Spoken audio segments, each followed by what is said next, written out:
Namaste everybody. My name is 𝐲𝐨𝐬𝐿𝐴𝐞𝐝 and I welcome you all to this online teacher training course. I'm going to explain the pranayama techniques and their benefits. So I hope you enjoy this course. Namaste. Namaste to all of you. I hope you all are doing well. Welcome to my pranayama session. So we will start this session by the chant of Om. So if you have mat, you can sit comfortably on your mat in any sitting cross-leg position. It can be Sukhasana or Padmasana, whichever suits you. So you can just cross your legs, sit on your mat, or you can sit on your chair, whichever option is good for you. Sit comfortably, keep your spine straight, chest nicely open and close your eyes from there. Just bring your focus towards your breath. So take a couple of deep breath in. Deep breath out. Now we will chant Om 3 times before starting the session. So for that you can join your both palms together in front of your chest.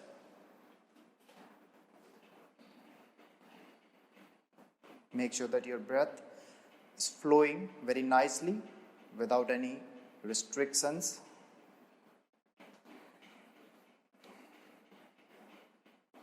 Again, inhale deeply.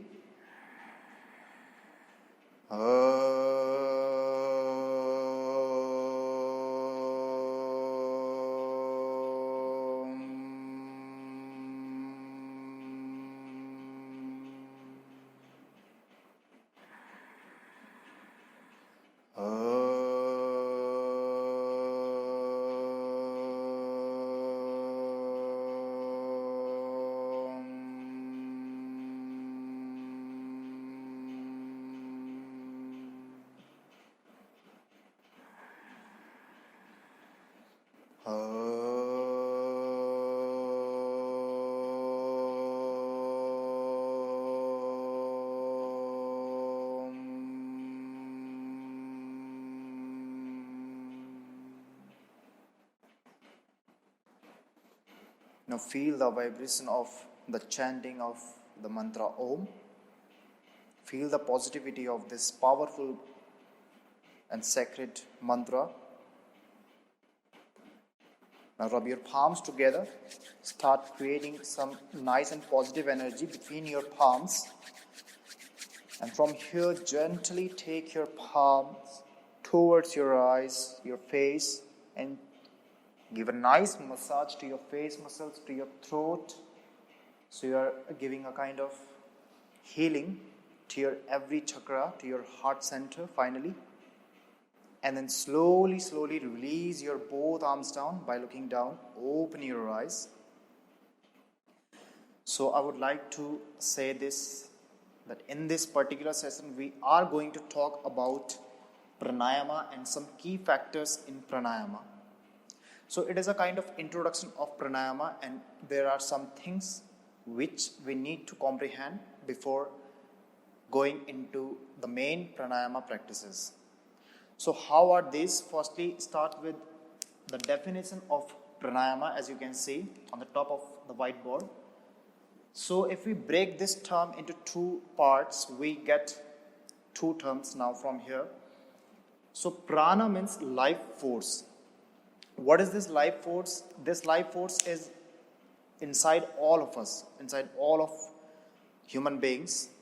So this force, this energy cannot be seen. It is not something like which you can cut and see and you can just take a photo of that. It only can be felt, and it can be felt when you just reach towards the higher level of meditation. So this is the life force which is inside all of us. The second thing is yama, which means control or restraint. So pranayama, in simple terms, if we go by words, so you may have the feeling or kind of definition which says that it is breathing exercise. Of course it is.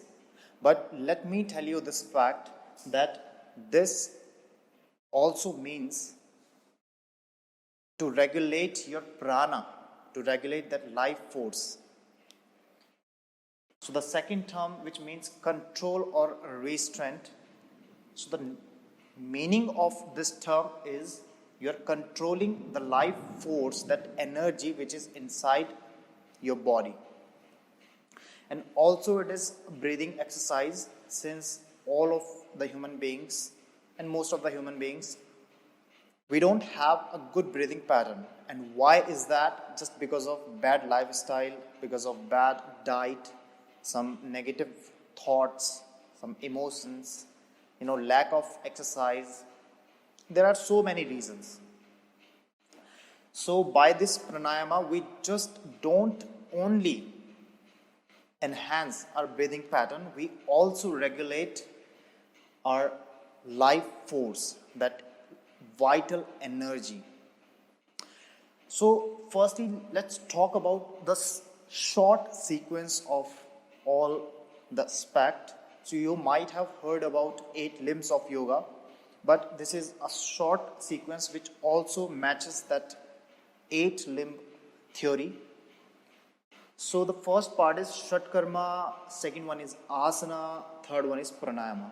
So if you want to perform, if you want to practice pranayama, it is not just you just go inside the hall, sit on your mat and you start pranayama. It is not about that. It is more than that. So firstly, you should practice 𝐸𝐸𝐺𝐻𝐾𝐫. What is 𝐸𝐸𝐺𝐻𝐾𝐫? 𝐸𝐸𝐺𝐻𝐾𝐫 is 6 kind of duties, 6 kind of techniques, purification techniques, which we perform so that we can just clean our body from inside. These asana practices, these pranayama practices, breathing practices we have so that we can just, open our body, we can regulate our energy. So these 𝐸𝐸𝐺𝐻𝐾𝐫s are, first one is niti or nasal cleansing. The second one is dhoti, digestive tract cleansing. Third one is basti, which is known as colon cleansing. Fourth one is trataka. This is also called as gazing practice. Fifth one is noli, which is kind of abdominal churning. We give a nice massage to our abdomen. The last one is kapalabhati. Now, a lot of people, they have this kind of tendency that they believe that kapalabhati is a pranayama. Let me tell you, kapalabhati is a part of 𝐸𝐸𝐺𝐻𝐾𝐫. So these all we perform. We don't have to perform all of these purification techniques. We can just select few of them. Then from these techniques, we just try to regulate the energy inside our body. Then we are prepared for asanas, for movements, for postures. Now, it is said that there are 84 postures according to Hatha Yoga Pradipika. There are so many textures which defines some different kind of theory. So Hatha Yoga Pradipika is one of the famous, and it says there are 84 asanas. It also says there are 8 pranayamas. So when you perform asana, we perform asana so that first reason is we can just remove the laziness. The second and most vital reason is we can just remove the blockages inside our body, especially at our joints. So it is very important to remove those blockages to regulate the energy, and then we get prepared for the last or the main factor which we are talking about, pranayama. So it is not something that you just go inside the hall, you practice pranayama and then you say, I have practiced pranayama. It is a procedure which we need to follow.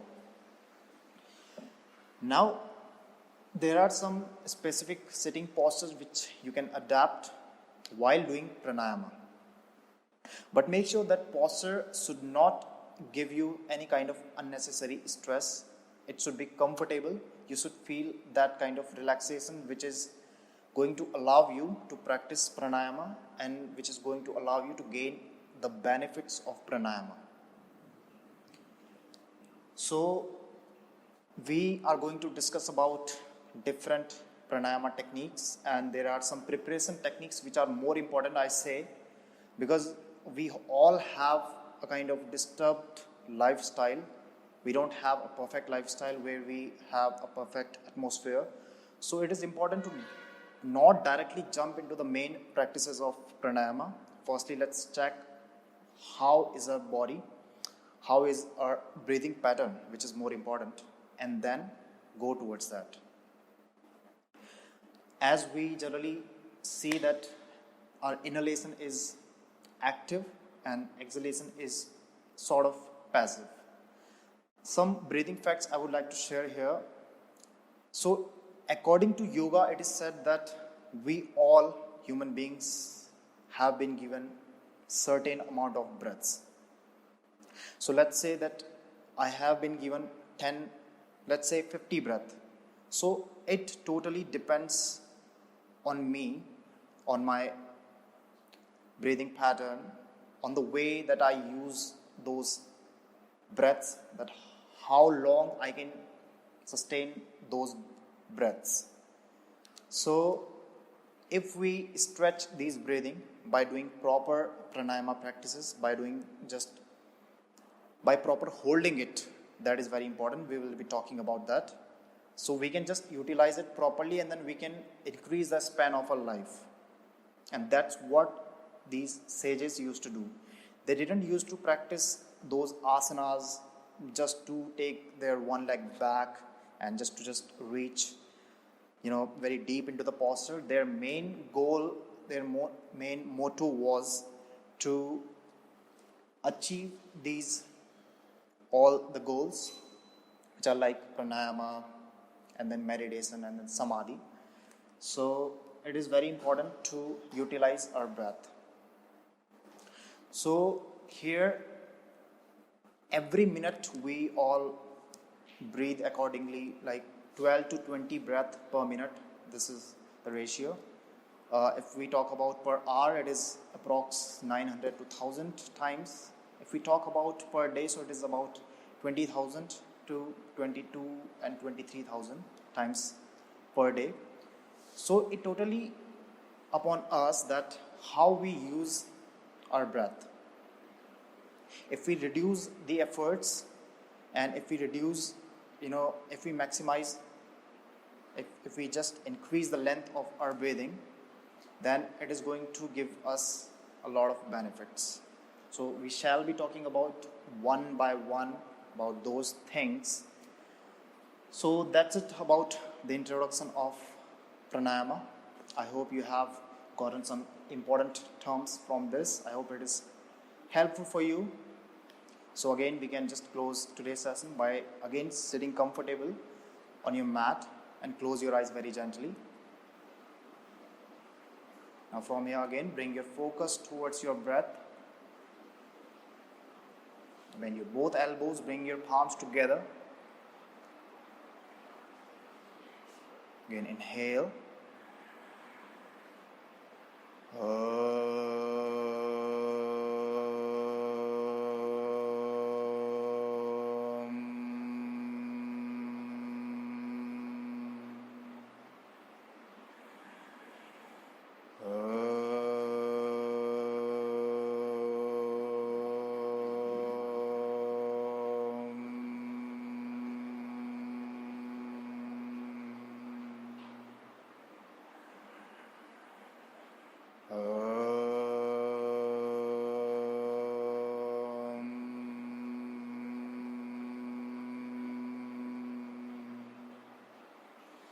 Shanti, Shanti, Shanti.